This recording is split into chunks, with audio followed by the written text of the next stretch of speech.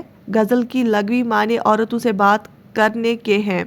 غزل میں ردیف اور قافیہ کا اہتمام ہوتا ہے۔ غزل کا پہلا شعر جس کے دونوں مصرے ہم ردیف ہم قافیہ ہوتے ہیں مطلق کہلاتا ہے۔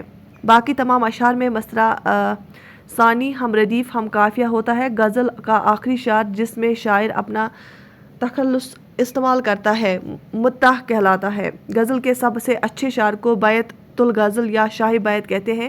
غزل میں خدا سے عشق کا اظہار ہو تو عشق حقیقی کہتے ہیں، اور اگر اشعار میں دنیاوی عشق کا اظہار ہو تو اسے عشق مجازی کہتے ہیں۔ غزل کا ہر شعر موضوع کے اعتبار سے ایک دوسرے سے الگ ہوتا ہے۔ اگر شاعر ایک ہی خیال کو پوری غزل میں تسلسل کے ساتھ بیان کرے تو اسے غزل مسلسل کہتے ہیں۔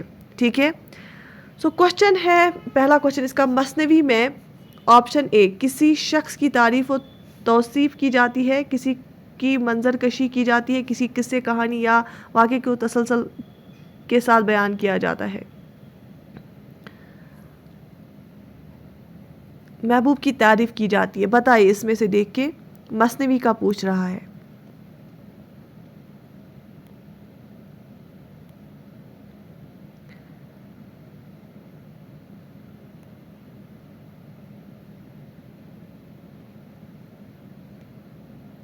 So the right answer is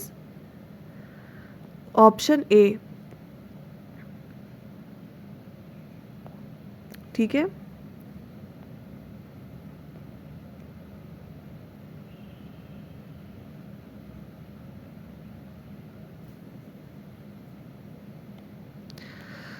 okay, moving to another question. مرثیے کے دو اقسام، تعزیتی مرثیہ اور توصیفی مرثیہ، نثری مرثیہ اور مضمون مرثیہ، طویل مرثیہ۔ اچھا، آپشن ڈی یہاں کا صحیح آنسر ہے، کربلائی مرثیہ اور شخصی مرثیہ۔ کربلائی مرثیہ ہوگا جب ہم حضرت حسین علیہ السلام کی جو ہے ان کی جو کہانیاں ہیں ان کو مرثیے میں ہم بتائیں۔ ٹھیک ہے، شاباش۔ تو اس کے بعد آتے ہیں کوشچن نمبر 33 پہ، مرثیے کی اصطلاحی معنی کیا ہے؟ کسی مرحوم کی یاد میں لکھی جانے والی نظم۔ ٹھیک ہے، آپشن بی۔ رباعی کے کون سے مصرے ہم ردیف اور ہم قافیہ ہوتے ہیں؟ تو یہ دیکھ لیجیے آپ یہاں پہ بھی لکھ کے ہیں، جس کے معنی چار ہے، اصطلاح اس نظم چوتھا مصرع پر مشتمل ہے۔ رباعی کا پہلا، دوسرا اور چوتھا مصرع ہم قافیہ۔ ٹھیک ہے، پہلا، دوسرا اور چوتھا مصرع۔ تو رباعی کا پہلا، دوسرا اور چوتھا مصرع ہم قافیہ اور ہم ردیف ہوتا ہے۔ سو آپشن سی یہاں پہ صحیح آنسر رہے گا۔ ٹھیک ہے، رباعی کا پہلا، دوسرا اور چوتھا مصرع ہم قافیہ اور ہم ردیف رہتا ہے۔ ٹھیک ہے، شاباش۔ اس کے بعد مطلع کس شعر کو کہتے ہیں؟ غزل کے پہلے شعر جس کے دونوں مصرے ہم ردیف ہم قافیہ ہوتے ہیں۔ So option B is the right answer. Urdu کے چند معروف شاعر اصناف کے نام بتائیے۔ جیسے کہ پتہ ہے پہلے ہی لائن ہے، قصیدہ، غزل، مثنوی، مرثیہ اور رباعی اردو شاعری کے چند معروف اصناف ہیں۔ ٹھیک ہے، 37 رباعی کا مطلب کیا ہے؟ آپشن ڈی، چار مصروں والی نظم۔ ٹھیک ہے، شاباش۔ اس کے بعد 38 کوشچن، غزل کے سب سے اچھے شاعر کو کیا کہتے ہیں؟ اوبیسلی آپشن اے، غزل کے سب سے اچھے شاعر کو بیت الغزل یا شاہ بیت کہتے ہیں۔ ٹھیک ہے،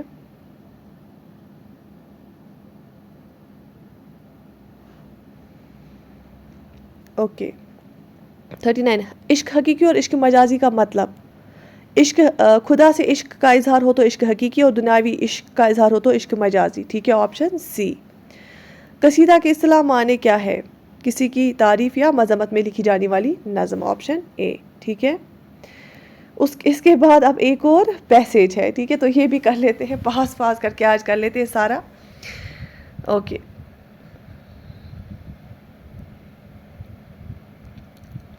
تو پڑھ لیتے ہیں یہ والی پیسیج بھی. موجودہ دور کے غیر سیاسی آدمیوں میں سب سے زیادہ شہرت ہنری فورڈ کو حاصل ہے، جس کی موٹر کاریں دنیا بھر میں اس کے نام کا ڈانکا بجاتی پھرتی رہی ہیں. ہنری فورڈ امریکہ کے ایک معمولی سے قصبے کے ایک جھونپڑے میں پیدا ہوا جہاں دولت کا نام نشان نہیں تھا. اس کے والدین بہت غریب اور کھیتی کر کے گزر بسر کرتے تھے. فورڈ ابھی اسکول میں ہی تعلیم پا رہا تھا کہ اس کی صنعتی ذہنیت بیدار ہو گئی. اس نے باپ سے چلنے والی ایک مشین کا مشاہدہ کرنے کے بعد صنعتی تعلیم حاصل کرنے کا عزم کر لیا. 17 سال کی عمر میں اپنی قابلیت کی بنیاد پر ایک دکھانی کشتی بنائی. 1883 عیسوی میں پہلی مرتبہ امریکہ میں موٹر کار بنائی گئی جو مٹی کے تیل سے چلتی تھی.